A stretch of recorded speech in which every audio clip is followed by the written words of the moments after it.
Congratulations, you did it. 4 years ago, or 2 years ago, sorry, you elected 4 conservative board members to the Utah State Board of Education. As one conservative leader said to me, now I don't have to go to any meetings because you're there and I trust you. Wrong. Nothing could be further from the truth. In the week that Oak emailed me and asked me to submit this rant, I had to become informed, do research, make decisions, and lobby fellow board members on a myriad of issues. Here's a snapshot of 1 week. We had to vote on whether to allow the Utah Online Library to operate with pornography littered in its system.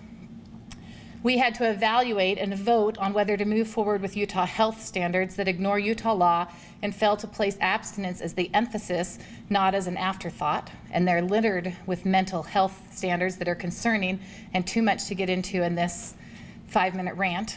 We had to vote and look at the state board rule governing distance learning that many who consider themselves homeschoolers use. We had to look at and vote on Utah science standards and the aligning assessments that go with them. We had to discuss, vote, and lobby other board members to protect your parental rights in the federal Every Student Succeeds Act that was discussed earlier today, and too many other things to list. Remember, this was in 1 week. While many of you have the luxury to pick up one crusade at a time, your elected officials have to look at a lot of different things all at the same time. Every issue is a fire that needs to be put out. We need you. We do. Your voice matters. We cannot do it alone. We're supposed to come to the meetings fully informed and ready to vote. And it is impossible, nearly impossible to do so. And I believe it is designed as such. I am extremely grateful to those that do get involved. It was Pamela Budge that posted on Facebook the health standards that were on the agenda that I hadn't had a chance to look at and alerted me to that. That helped me immensely. There's another gentleman in the state of Utah that focuses heavily on science standards and keeps me informed at that. We have groups that just came to the state office this week to do a hearing on parental rights and the opt-out movement. It was a parent that told us about the pornography in the EBSCO system. I sat on the state charter board meeting, last month, because I'm the liaison to the state charter board. And I listened to them talk about how the opt-out rate was decreasing. And one board member said, let's be honest here. The anti-Common Core crowd has been virtually silent the last year. And that is why the opt-out rate is decreasing.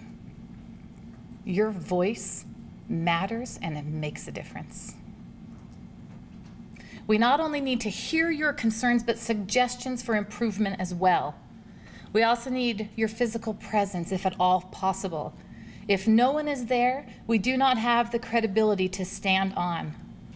It is hard to say that people are behind us when they are nowhere to be seen and very seldom heard. At our last board meeting, it was a citizen, Jenny Earl, that helped add credibility to my arguments against the proposed health standards revision. Just one person being at the meeting added weight to the arguments and helped shape the discussion.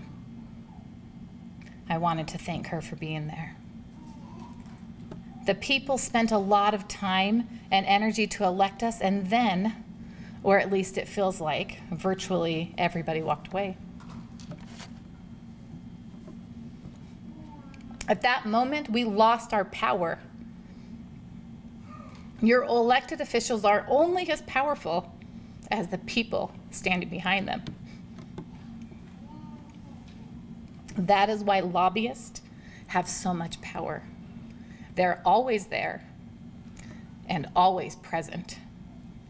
We need you. We need citizen activists and lobbyists. If everybody does a little, it helps a lot.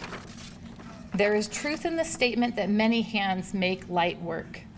I am here asking, pleading, begging. Get informed, be involved, show up, and let your voice be heard. There is tremendous power in your voice. Emails are awesome, phone calls are better, but nothing beats the power of an in-person, one-on-one conversation, making a public comment and having those individual conversations. I get it. I was a citizen lobbyist before being elected. It often seemed pointless to show up, but I promise you, it helps. The road is often tiring, lonely, and rocky to be a citizen lobbyist. It often feels like you're traveling in circles and often backwards and all alone. But little victories are had here and there along the way. Freedom is not free. I want to leave you with two thoughts to ponder on. The price of freedom is responsibility, but it's a bargain because freedom is priceless, by Hugh Downs. And Elbert Hubbard stated, responsibility is the price of freedom. We need people to stand up, speak up. Many have chosen an alternate route to education, which is the topic of this conference, because they're tired of the fight. But we need people still paying attention to what's going on. Because as stated in our board meetings, 90% of the people are still opting in. And that's the future of America. Thank you.